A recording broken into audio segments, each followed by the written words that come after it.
Well, I'm Vernon Kay, and joining me in this week's Tracks of Our Years is Neil Tennant and Chris Law, better known to you and me as Pet Shop Boys. They'll be choosing the tunes that have inspired them throughout the years. Neil and Chris met in a London hi-fi store in 1981 and bonded over a mutual love for disco and electronic music, drawing inspiration from synth-pop pioneers like OMD, Soft Cell and Depeche Mode. They've sold over 50 million records worldwide in an astonishing career spanning 4 decades. From their breakthrough hits West End Girls and It's a Sin to working with such luminaries as Dusty Springfield, Liza Minnelli, Madonna and Lady Gaga, their songs have been at the forefront of electronic music. Pet Shop Boys began 2024 with a brand new single, Loneliness, from their current album, Nonetheless. They recently performed that single in Radio 2's Piano Room, as well as a brilliant cover of Mott the Hoople's All the Young Dudes. And they'll be playing 5 nights at London's Royal Opera House in July. And it's been announced that they will be closing Radio 2 in the Park in Preston this year. But to begin their 10-song journey, it's Neil, and he's chosen The Beatles and I Am the Walrus. I am the walrus. Why have you picked this? Well, I remember when this record came out, I was probably about 13, and it was like nothing else we'd ever heard. It was actually almost the moment where pop went really, really... It was already weird, but it went really, really weird. I love the use of the cellos. What are the words about? It's all influenced by Lewis Carroll, I think. And, of course, from the sound of this record, ELO made a whole career. This is the record that inspired them. Yeah. And the Beatles as a band, was that something that was always on in the background in your heart? Yeah, I mean, I was of a generation that the first music I ever really got to like was the Beatles in sort of 1963, and I was 8 or 9 years old. And in those days, the Beatles were such an enormous phenomenon. The whole family was interested, everyone was interested in them. And my sister and I were sort of quite obsessive about them. But I mean, as millions of other people were as well. Do you think, because Pet Shop Boys are very visual on stage, do you think there's any element of that visual signature that the Beatles had would have had an impact in your early stage presence? Well, actually, this song, I'm the Walrus, is from the Beatles' extremely weird film, Magical Mystery Tour. Yeah. Which was shown on Boxing Day that Christmas, in Christmas 1967. And that made quite an impact on me because it was so bafflingly strange. I'd never seen an art movie before, and this was definitely an art movie, and it made quite an impact on me. And all the grown-ups really hated it. So that made you sort of defensive about it. I love the fact that you remember which Christmas it was. Well, 1967, the year this record came out, was the year of psychedelia. Yeah. And it was sort of an amazing year for pop music, so that's probably why I remember it. Yeah, nice. All right, Chris, the first track that you've chosen this week is The Supremes, Stop in the Name of Love. Well, one of the first records I remember buying, well, I didn't buy it myself, was I wanted when I was young, was Baby Love by The Supremes. I've always loved Diana Ross's vocal sound. But the reason I've chosen Stop in the Name of Love is because I've always really, really liked this one by The Supremes. And I think I was aware of heartache at a very young age because I've always been drawn to this sort of tragic love life. But it's a weird thing to be aware of that because, I mean, you know, the lyrics to that are quite heartbreaking. And when you're a child, you think, well, how am I connecting to that? But I got to see Diana Ross perform at Wembley Arena once. And go on, tell she was us. absolutely, well, she was just amazing. She had a costume, nearly as many costume changes as Neil during a lot more, I think. show. Actually, slightly more. But every song, she would go off. The band would carry on playing, and then she'd come back on with another outfit. It was a sense and the hair, of course. The hair. Yeah. You can understand why Michael Jackson wanted to be her. Yeah. And also, I'd love to have gone to that concert she did, the free concert she did in Central Park. The one where it in rained. New York. Yeah, it rained, and she came back and did it the next day instead, I think. Yeah. But I think she's an amazing performer. But she just carried singer. on through the rain, and people say it's one of the most pivotal moments in popular music when she just carried on. There's a documentary about it, I think. Yeah. There's a huge section on it in the Andy Warhol Diaries. That's right. Yeah, there is, yeah. And of course, it's in the diaries, obviously. Yeah. Because he went, didn't he? He went, both days. And then I think there's a little bit on it in the Studio 54 documentary because Which I've she not was a watched. regular. Yeah. Oh, you've got to. No, I know. I've actually got bookmarks on some television channel, which could even be the BBC iPlayer, because it's fascinating, that era. Yeah, it really is. And two contrasting types of music, I guess. The Beatles and the Supremes to kick off the week. Although both 60s. Yeah, very good. Very We've good. sort of gone chronological, haven't we? We sort of gone. Actually, we sort of have gone Kind of. chronological. Yeah, you're right. You're right. Haven't I been sweet to you? Now, Chris's first choice was the wonderful entertainer Diana Ross with The Supremes, written by Motown's finest, Holland Dozier Holland, and that was Stop in the Name of Love. He's followed that with the title track of the 1980 film Fame, delighting in all the leg warmers and the high energy leaping around the streets and over the cars and taxis of New York, as the students exploded from New York High School of Performing Arts, and Irene Cara burst into song with this. Baby, look at me and tell me what you see. Chris, this is your choice. Why have you chosen this? Well, Well, I really like it, obviously, but me and my sister used to watch Fame every week, and I loved the way that all the people from the dance studio would run into the street in Manhattan and start jumping over cars and singing this song. But also New York in the 70s was just an era that, I mean, we got there in the 80s, which still felt a bit like the 70s, but that energy that the place had, the atmosphere of it all, and also I like the sentiment, I'm going to live forever, which obviously not, but it's kind of a nice idea. quite nitty gritty. It was nitty gritty as well, Yeah, wasn't it? some big storylines in Fame. If you, from what I can recall, it's always emotional. Something always deeply emotional happened to someone.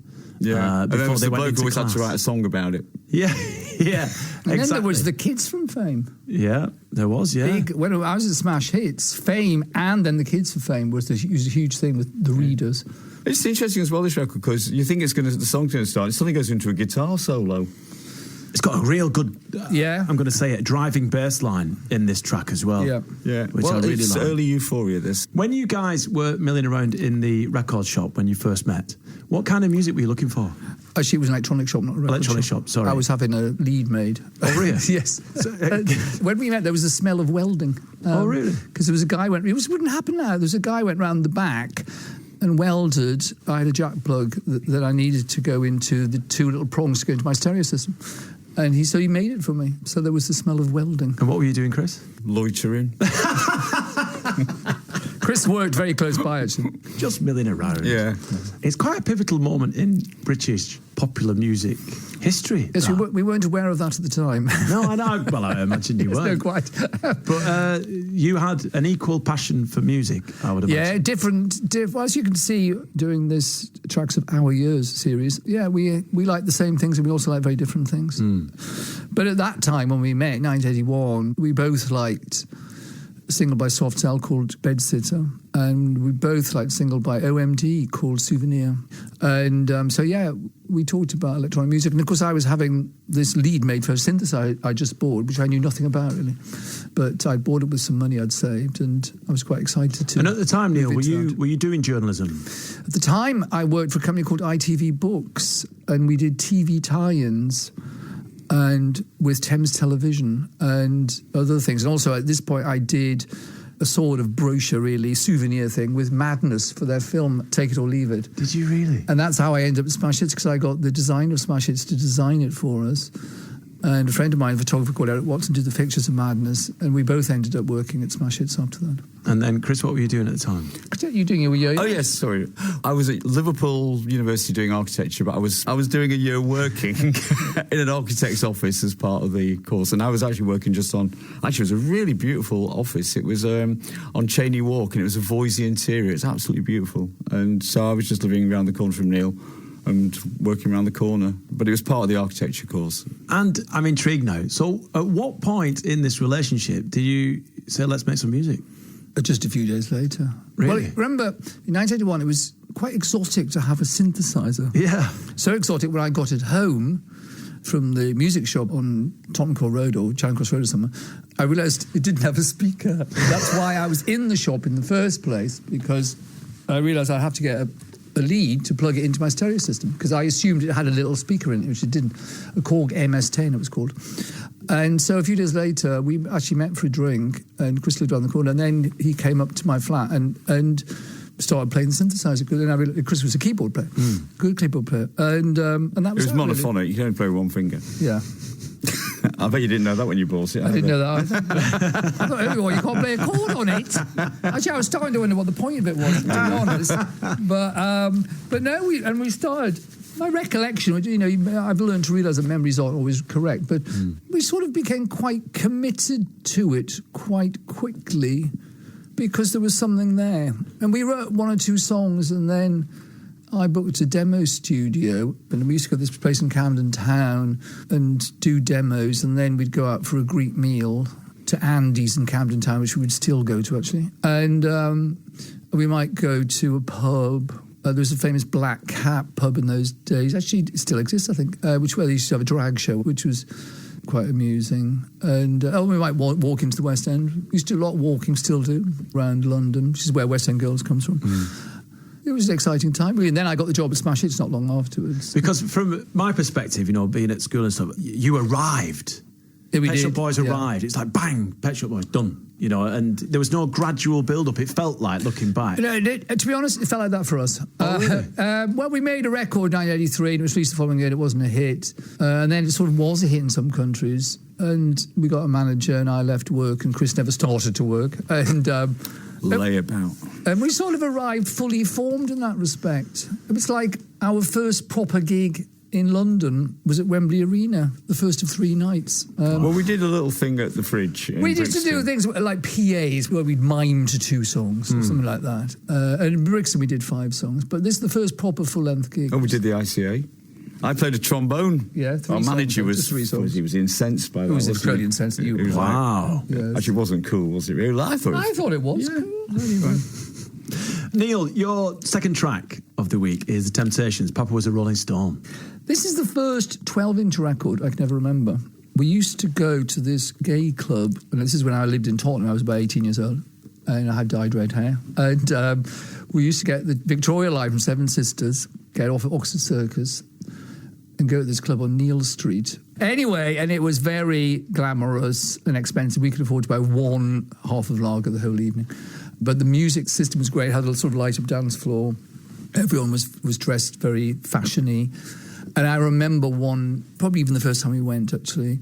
I knew Papa's Rolling Stones, it was a hit record, but I didn't know there was like an 18-minute version of it or something. And I'm not expecting to play that now, but hello, it's a thought. You never know.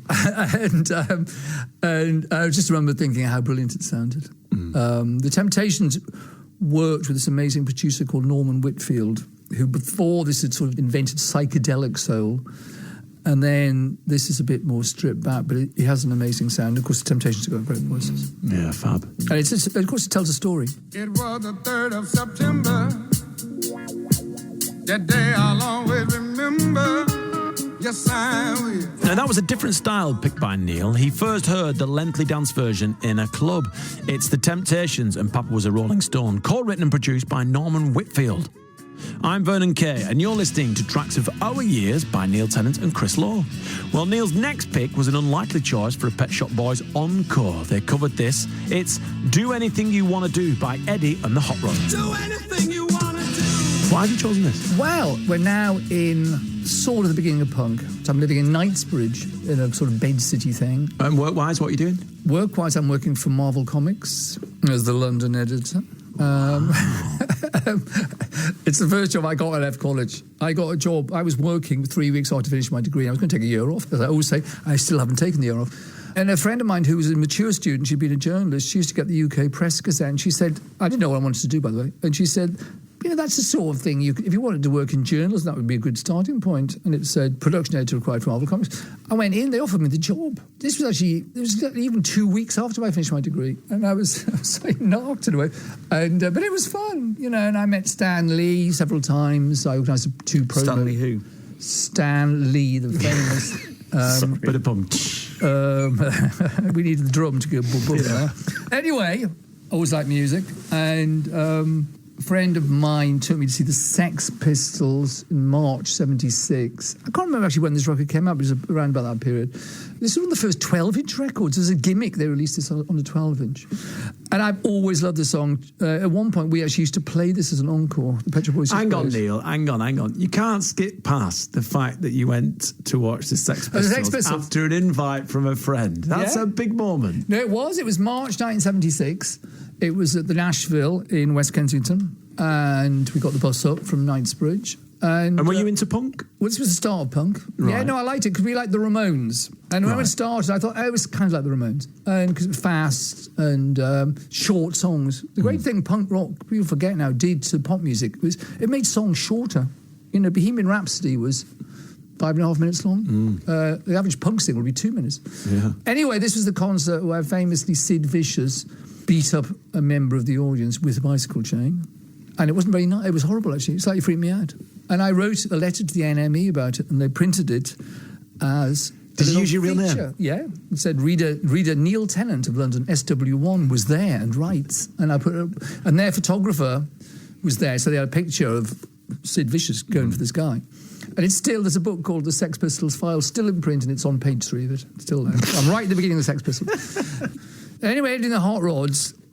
It's not really totally punk. There was a kind of pub rock scene in London at that point, which morphed into punk, which they were part of. But this is a beautiful sentiment. Do anything you want to do. And the bridge of the song, you get so lonely. Sometimes it's better that way. It's a bit like The Who as well or something. It's a very sort of wistful rock song. And as I say, in one of our tours, we actually performed it as an encore. Neil, were you in a group of people who were at the forefront of the trends in London back in the day? Or I certainly knew people who were. Right. Yeah. I wouldn't say that I was particularly, No. but I was always interested. And in those days, you used to read the music press, particularly the NME, and the NME meant that everyone around the country were interested. They could keep up with the latest hip American trends or punk and reggae. You know, was another thing happening around this time. And so, yeah, I used to read that religiously every week. Yeah. Chris, you've chosen Sharon Redd and Never Gonna Give You Up. Well, what a great voice she's got. Well, she had. I mean, she's no longer with us. I think she's probably one of my favourite vocalists of all time.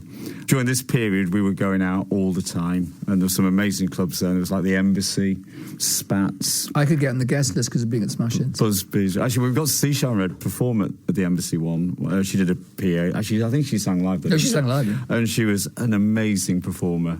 And anyway, this song, if you play all of it, which you probably won't do, you'll hear the start of our love affair with the hand clap. which we would put... Which is still in full flood. We would put on everything. There's a bit where the hand claps go clatter from side to side. Pan from side to side. And if you're in a club, they would shoot across the disco lights above the dance floor, and they were just magical. And we would try and put that in almost every 12-inch that we did. Did you two go out quite a lot? Well, when I joined Smash Hits, you got invited to things. Yeah. You know, like the launch of Wham! Make It Big. That Did club. we go to that? I certainly went to it. Yeah, with the Smash Hits people. Okay. So, yeah, I used to go out 5 nights a week, really, till quite late, 2 or 3 in the morning, and then get up and be at work at 10 o'clock. That's nothing. New Yorkers used to do that and then go to the gym. Oh, hang on. And then go to work. I want to get to New York. Oh, New York's okay. got its own section All right, in okay. this. All right. You know how obsessed I am with that little bit of the story. And you'd go to disco PAs. I was at Smash Hits. I was the person who liked the dance music. And there wasn't many people in music journalism who liked dance music. So all the PRs would call up me. I remember PR from Warner Bros. Phoning me up one day and saying, "We've got this new New York single." I thought, "Oh, great. The record's good. It's not great, but it's good. I think you might like it. I'm going to send you up the 12-inch, see what you think." I said, "Okay, who's it by?" She says, "Oh, it's this young singer. She's called Madonna." And it was Madonna's first single. Tell me you still got that. I think I do. Years ago, I threw out all my LPs. You did not? But I kept the 80s 12-inches because I thought, irreplaceable. Chris would come to the dance things quite often. We did go and see Sharon Redd at the Embassy, and she performed this song. And then the following day, I interviewed her on the telephone. We did a little one-page piece in Smash Hits because the record was a hit.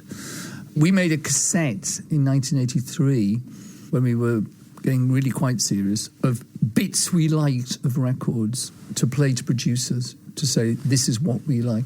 And one of the bits was the breakdown in this record where the hand claps pan and the strings keep playing. And actually, we did it in something quite recently, didn't we? I think we've done it in the last year. I can't think what it is now. So yeah, it was. This was a very, very big record for us. And were you energised by the London scene? Did you? It sounds like you bounded out the front door, went to work, got changed, went out, collecting ideas musically and I guess fashion-wise and everything else that was going on. Well, I was got club music and clubs. It was probably more from club music, to be honest, that we would hear records all over the place, actually, in clubs. But yeah, it was very energising. And also, let's not forget, I was on expenses. Many years later, I'll give you a hand clap for that. When Pet Shop Boys had happened, I met the publisher, who was a young guy, in fact, of Smash Hits, and he complained to me about my expenses. Anyways, it was all water under the bridge, but I used to buy 12 inches on import, but yeah, I used to write about them too. Well, there's an expense, you're listening to music, it's Smash Hits magazine, Exactly. Why not? Yeah, it deserves a guest list. Yeah.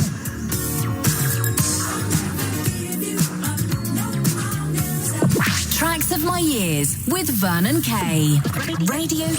That's a great dance record. Never Gonna Give You Up by the New York R&B singer Sharon Redd. And Chris Law has stayed with a similar genre of song. This is the debut single by Korea, Let Me Love You Tonight.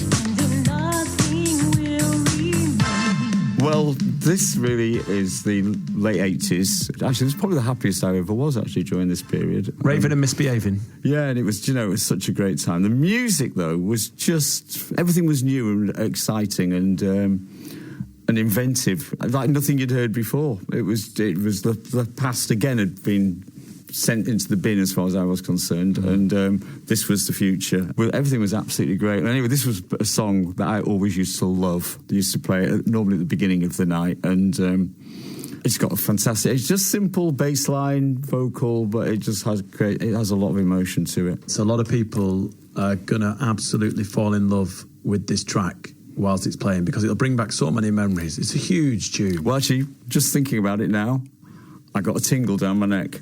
Yeah. And that's the impact that this song has on me. Yeah, absolutely. And is this pre or is it post New York for you guys? Well, we're still going to New York. Yeah. To me, this is London, going out every weekend. I remember once we went to this rave somewhere, and we were due to fly to Japan the next day, and I was in a field in the middle of nowhere. And anyway, somehow, I don't know how, I managed to get to Heathrow.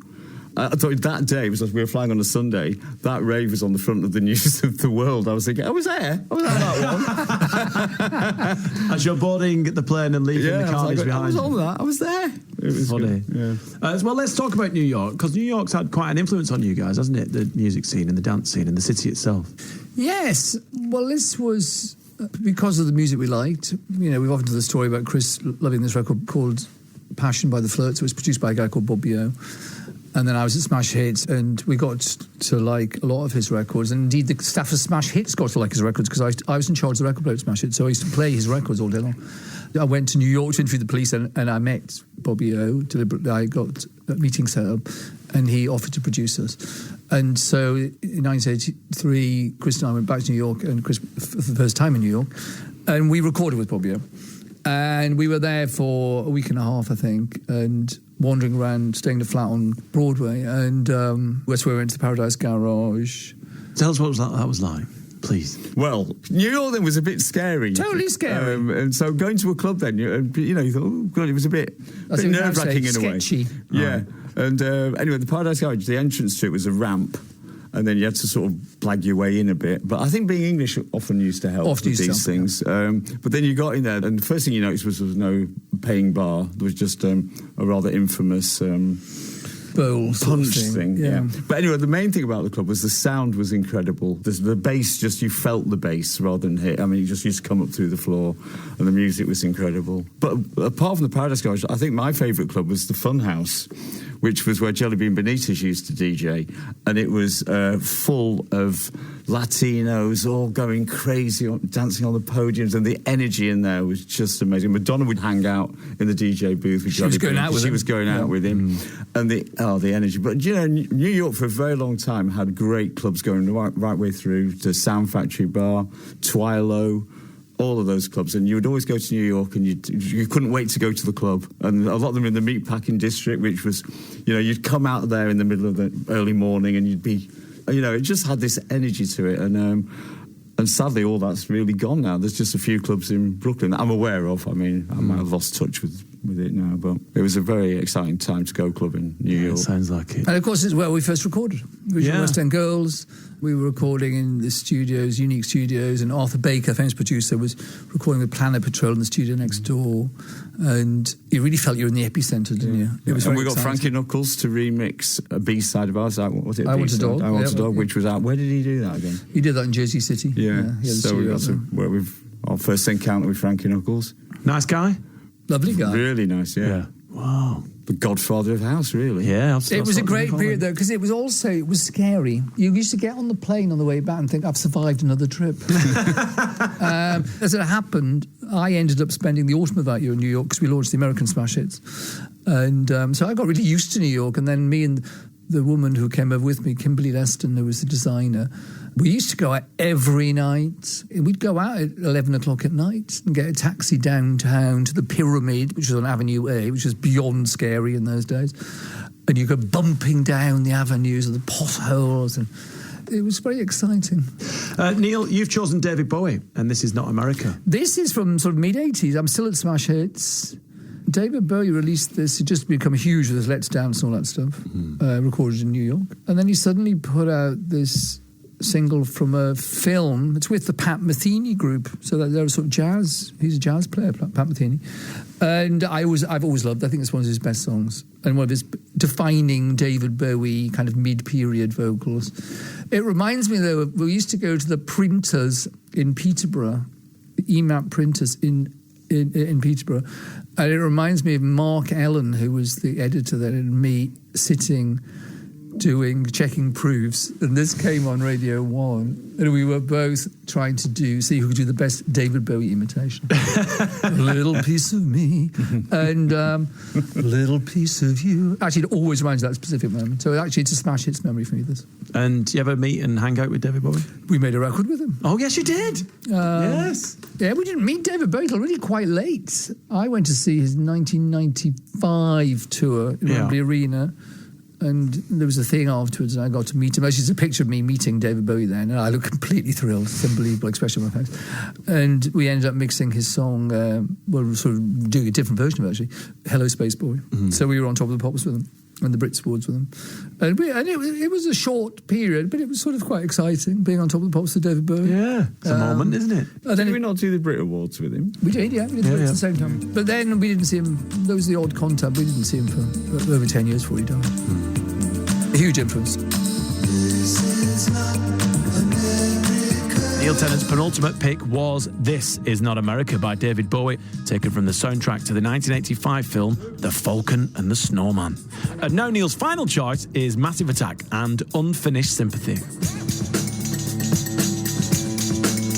It's Friday, it's your last two tracks. Neil, you've picked Massive Attack, Unfinished Sympathy. I would have expected Chris to have chosen this, so you're kind of... Well, I did tell Neil about this record. You did, yeah. You Right, did. there I you go. remember.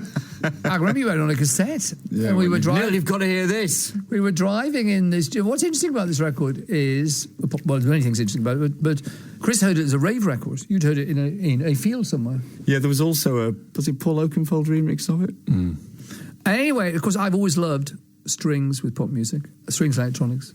And it's a really unusual song. Her vocal, Shara Nelson, she called, is brilliant. There was the video, still is the video, for walking down the street in a bad mood. I just thought when Chris played to me in his car, I just thought it was amazingly beautiful. And it's a record I've, lived with ever since, to be honest. It's one of those. It seems to be one of those tracks that stops you in whatever you're doing. You just kind of stop for a moment and then take it in and realise, oh yeah, it's that one. It's got real magic about it. I love music that seems to have magic by which it's sort of more than the sum of its parts. I was completely knocked out by this when he played it to me, and I bought the 12-inch, and of course it was a big hit. Trevor Horn re-recorded it with Tina Turner. But there's something slightly messy about it. It's not all sort of nailed down precisely. The lyrics are great, aren't they? The lyrics You are really amazing. hurt me, but you really... Okay, it's so emotionally charged. Yeah. And the strings sound fantastic. I once was walking down the street, actually, and a guy came up to me and he said, Neil, I arranged the strings on the Massive Attack record. The album, nonetheless, is out now, and you guys are planning 5 very special nights at London's Royal Opera House in July. Sold out. Sold out, yes. Which is awesome. When you prepare a show, how long is it in the making? Well, this show is called Dream World. We started preparing it at the end of 2019, little knowing the COVID thing was going to happen. And then it was all postponed till 2022. We had it all planned. That was in sort of in mothballs. And then what was good, but after that we came back, we simplified it. So when I say it, we worked with a designer called Tom Scott, who's since then done the production of Cabaret in the West End, that's now in New York, in fact. And we came back and went through it with him, and we simplified it, and I think he improved it by doing that. We worked with 3 musicians who are all really talented, who we worked with on a previous tour. We love working with them, and they bring a really great feel and energy to the show. So yeah, it takes quite a while to put it together. There's all the film content. We've put a couple of new songs in this version of the show. But yeah, no, they take quite a long time to put together. We like them to sort of flow really well. We work with Stuart Price on the music, and the one song flows into another one. It's an experience more than a concert, isn't it? Pet Shop Boys show. It's both, yeah. It's both. It is a concert, but it's and then putting this show, which is designed for arenas and festivals, into the Royal Opera House is brilliant because it's such a contrast to what's normally on there. And so people sit or stand in our manager was telling us a funny story on the first time we played. It was in 2016, and just before the lights went down, someone from the Royal Opera House said to Angela, our manager, of course no one will stand up because no one stands up in the Royal Opera House. And Angela said, oh, are you sure? She said, no one ever stands in the Royal Opera House. The lights went down, the entire audience stood up. I would have stayed sitting. I'd have been, get down, I want to sit. Hate it when people stand up in the seats. Grump. Yeah, behave yourself, Chris. Maybe for the encore. Yeah, all right. With your popcorn and your ice cream. Yeah. And also, big news, you're going to be closing Radio 2 in the Park in Preston, which That's is fab. right. Yeah, of course, Chris, is a local boy there. Well, a lot More or rivalry. less. Is there? Blackpool, yeah. I'm just down the road. Yeah, big guest list. I'll be able to stay at home. Exactly. It's like what I described people in Sunderland as Geordies, and I got booed. Yeah. I thought Geordie was used in a more general way for the North East, but no, it's not. Yeah, that's exciting. Yeah, we're looking forward to it. Yeah, good. Very excited. Chris, the final track of the week, which has been an absolute joy, and it really is, it's a delight to sit and chat to you both. Thank you. Because you've got so many great stories. And in a kind of selfish way. Well, no, but in a selfish way. That's why. In a selfish way, it's everything that I wanted to experience, but I couldn't. You know what I mean? Yeah. The clubbing in London in the 70s and the 80s, and then late 80s in New York. I would have adored and loved to have done all of that, but unfortunately, You can watch the documentary. I'll watch the doc. Yeah, exactly. Thank you, Neil. You've chosen Roy Orbison, and I love So Beautiful. Yeah, well, I've been spending quite a bit of time with my mum recently, and Roy Orbison is one of her absolute favourites. So I've been listening to quite a lot of Roy Orbison. I like him as well. And he did a great concert with Bruce Springsteen and K.D. Lang and Elvis Costello, which was on television. It was all shot in black and white. It was amazing. We were in LA. And what a life he had. I mean, gosh, anyway, you can feel that in his voice. But one of my favourite songs by him, if not my absolute favourite, is A Love So Beautiful, which is written with Jeff Lynne of ELO. And I just think this can reduce you to tears. Maybe you don't want this on a Friday. get ready for the weekend. But if I'm feeling a bit low, I'll put this on, and it's quite something. Actually, with him. And his voice is so fragile because I don't think I think he must have done this. I think he didn't. He died not long after. Yeah, I think so. But his voice isn't at its strongest, but it's definitely got an emotional quality to it. We've ended the week on an emotional. Is it high or a low? Well, I don't know. Unfinished Sympathy and I Love So Beautiful. Yeah. Well, it's a nice arc for the week, isn't it? Exactly. Exactly. We've had 10 great tunes, and once again, thank you so much for spending time Thanks, with us. it's been fun. Yeah. Really appreciate it. The summer sun went down on our love long ago. Finishing the week is one of Chris Law's choices and his mum's favourite. That was the big O, Roy Orbison, and the gorgeous A Love So Beautiful. Hey, my thanks to Pet Shop Boys, Neil and Chris, for taking us on the 10-song musical journey, and the best of luck for their latest album nonetheless. Their 5 nights at the Royal Opera House, all their festival and arena shows throughout summer, and of course, most excitingly, they are closing Radio 2 in the Park in Preston on Sunday the 8th of September. We will see you there.